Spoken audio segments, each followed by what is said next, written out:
Guys, good morning. Welcome back to my channel.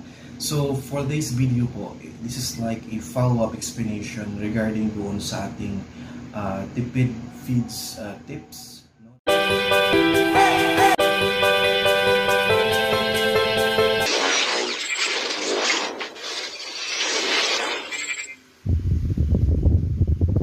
Ginawa ko is isa yun sa mga ways na makatipid tayo sa ating feeds. Again, i-clarify ko. Unang-una is maghanap ka ng mga biik na malalaki na. At i-correct ko yung mga nagko-comment no, na binabarat ko yung mga nagbebenta ng mga biik nila. Hindi naman. Kasi di ba kung i-check mo yung video, tapusin mo yung video, wag lang yung portion ng video yung tingnan ninyo. Sinabi ko, there's going to be a price difference kung ganun yung ating hinahanap ng mga biik na malalaki na nag-sustain na for how many weeks sa ating binibilahan kaysa doon sa bagong walay lang na mayroon na silang price doon na uniform na prices. Pag yung mga sinasabi kong mga biik na malalaki na nakastay na sa kanila for how many weeks na, iba din yung mga presyuhan doon. Minsan mahal na talaga. But isa yun sa mga paraan na makatipid ka sa feeds mo kasi malalaki na yung mga baboy na inalagaan mo for fattening. So, isa sa ipapakita ko sa inyo mga kabagis, na-receive ko na yung order ko, isa din to sa dahilan or ways na makatipid tayo is that magtanim tayo ng mga pagkain ng mga baboy, ng mga napier, no? Kung kinakain ng baboy yan, yung Maria de Agua, yung talbos ng kamote, yung ubod ng mga saging, isa din yan sa mga paraan na makatipid ka sa feeds.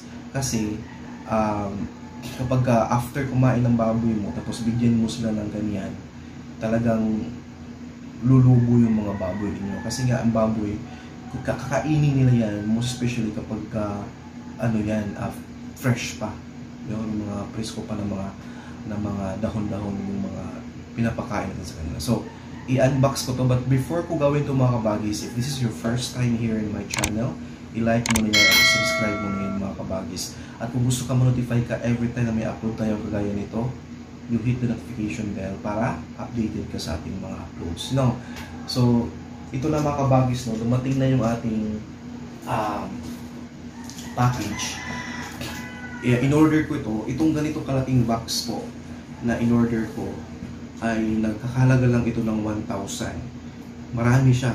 Tapos, ano na to siya, mix na po ito ng mga pananim natin para sa ating mga alaga. Ito ay pwede sa lahat ng mga alagang hayop natin. I guess ito yung Maria de Agua ng mga sanga. Ito, napakaganda nito sa baboy mga kabagis. Hindi ko pa ito natanim sa amin, pero pinapakain ko na yung mga baboy ko sa Maria de Agua minsan. May times na kukuha ako sa mga kapitbahay ko na namimigay lang sila, pero maliit pa lang kasi yung kanilang puno, kaya ito yung laman mga kabagis, Maria de Agua. Kaya nahihiya akong putulin at magtanim sa aking bakuran kasi nga maliliit pa, baka mamatay. So ang ginawa ko,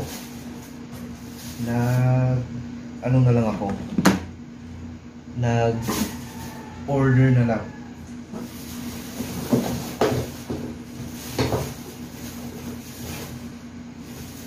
So ito parang, ito yung napier yata.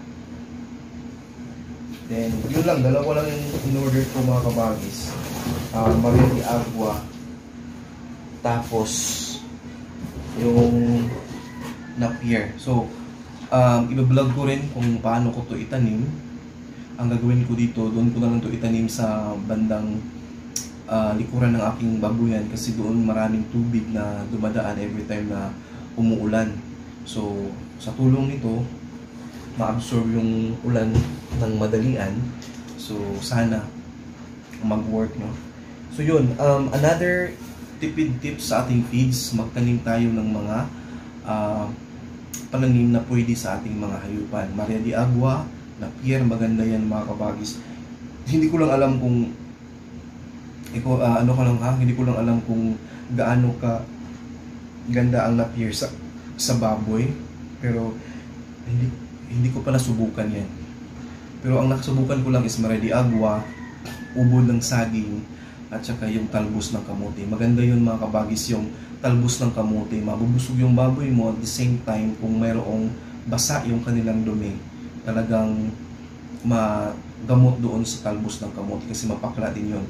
Yung ubod ng saging naman na ginagawa ko, yung minsan mahirap kumuha ng ubod ng saging ngayon kasi nga wala masyadong mga tanim dito ng saging. Minsan makakuha lang ako niyan kapag mayroong yung putulin na kasi may bunga na siya or i-harvest na siya, pero walang ganun maraming pagkakataon na makuha tayo na nag-harvest na sila. So malimit lang, pero yung non-stop, I mean unlimited na pwede ko mapakain sa kanila na nandun lang sa aming tabi-tabi is yung talbos ng kamote. Anytime pwede akong kumuha, mapakain ko sa mga alaga ko. And then yung Mare de Agua. Ang Mare de Agua naman, hindi yun kadalasan kasi nga nahihiya din akong hingi ng hingi kasi hindi naman sila nagpapabayad. Pinapakuha lang ako anytime na gusto kong kukuha. Pero ang sa isip ko parang nakakahiya naman na tayo lang yung uubos ng dahon. So bumili ako ng mga palanin. Again, ito ganito kalaki mga kabagis. Pina-LBC ko lang, yung nabayaran ko is 1,000, pero dahil pinador-to-door ko to, ganito kalaki, ang nani 1,200 kasi yung 200 doon yung bayad kapag pa-LBC mo na door-to-door.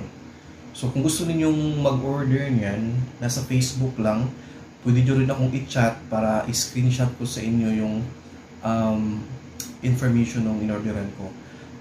Yung ano ko pala mga kabagis, don't forget to check my Facebook page, Kuya Junis Vlogs. I-follow nyo rin yan kung mayroon kayong time na i-check kasi pwede kayong mag-chat sa akin doon anytime at masagot ko kayo anytime.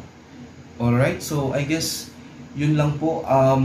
Yung ating mga ginagawa dito mga kabagis is really somehow helping each and everyone. So kung mayroon kayong mga nakitang mga maganda din na mga ideas or mga pwedeng i-add, no, please feel free to comment down mga kabagis. And I'm very excited, no, kasi as of the moment po, umaabot na ng mga 50 plus yung mga nag-qualify sa ating paraffle this coming Friday, and I'm very happy to inform you na sooner or later, baka hindi lang 500 yung ating ipamigay, magiging ano yan, 1,000, 1,500 to 2,000. Depende na po yan mga kabagis sa ating capacity, kasi nga nagbe-base lang din ako doon sa ating current na income sa ating channel. So sinishare ko sa inyo yan mga kabagis kasi this success will not happen without you watching my video. So somehow it's give and take lang po. Minsan kasi iniisip natin na tanggap lang ng tanggap, but I can still remember yung mga messages or yung mga lessons na remember ko or na tutunan ko sa Bible. Yan, it's a biblical term na mga kabagis na it is much more blessed to give than to receive. Then napansin ko na dumadami yung aking subscribers, dumadami yung views ko from time to time, yung mga videos natin, talagang maganda yung mga feedback. Then for sure dumadami at umaangat din konti yung ating na-receive from YouTube. Then give back sa ating mga viewers at kayo yon. So make sure na whenever you check my videos, so kaka-upload ko lang ng mga videos mga kabagis, ma-notify ka, i-watch mo yon. Just make sure to watch it fully, yung bang tapusin ninyo muna mga kabagis para ma-qualify kayo. And then pagkatapos ng video, comment kayo based sa video, kasi yung mga iba dyan na magko-comment lang without watching my videos, ma-check ko yan dun sa aking algorithm, I mean sa aking YouTube creator, na nagko-comment ka lang without watching my videos. So make sure to watch my videos first para at least naman mga kabagis makatulong tayo and then ma-qualify tayo mga kabagis sa ating paraffle. Again, it's a give and take. Tinitingnan niyo yung mga videos ko, then it's my responsibility also to give it back to you sa ating mga paraffle. Hopefully maano natin yan weekly, and hopefully may times tayo na magawa dyan twice a week. So yun yung pinagpipray natin mga kabagis, kasi nga ang gusto ko na ang mga viewers ko, yung mga palaging nandyan sa aking channel, ay ma-appreciate din sila. Hindi lang yung ako lahat, no? Bawat isa may chance, bawat isa may pagkakataon, at bawat isa is excited every week sa ating channel. No, maliit lang tayo mga kabagis, but everything nagsa-start sa maliit na bagay. Sooner or later lalaki tayo, then you have my word, I really have to share kung ano yung ating na-enjoy sa ating channel. Kasi nga, wala itong channel na to, kung wala ang mga subscriber at viewers natin mga kabagis. Hopefully, no, lalaki tayo ng ganun na ini-expect natin sooner. And within this year po, gawin natin lahat para ma-achieve natin yung ating goal. Yun, I hope may natutunan tayo ngayon. Magtanim tayo mga kabagis, kasi yung mga pananim natin na yan, libre yan, makuha natin sa ating bakuran. At saka napakalaking tulong yan sa ating mga alaga. Healthy pa yung ating mga alaga, kasi yung mga dahon-dahon na yan, mayroon yung mga vitamins and minerals na ma-take sa ating mga alagang baboy. So kung palagi silang nakakain dun, malakas yung kanilang resistensya, malayo tayo sa mga sakit. At kung ganun yung mangyari, iwas gastos tayo sa ating mga alaga at save natin yung ating pera sana na ibili ng mga gamot, ganyan. So aside sa pagtipid sa feeds, nakakatipid ka rin sa mga pambili mo ng gamot, kasi nga masustansya yung mga pinapakain mong mga damo-damo. Yung talbos ng kamote na proven and tested ko na yan, na magaling talaga sila.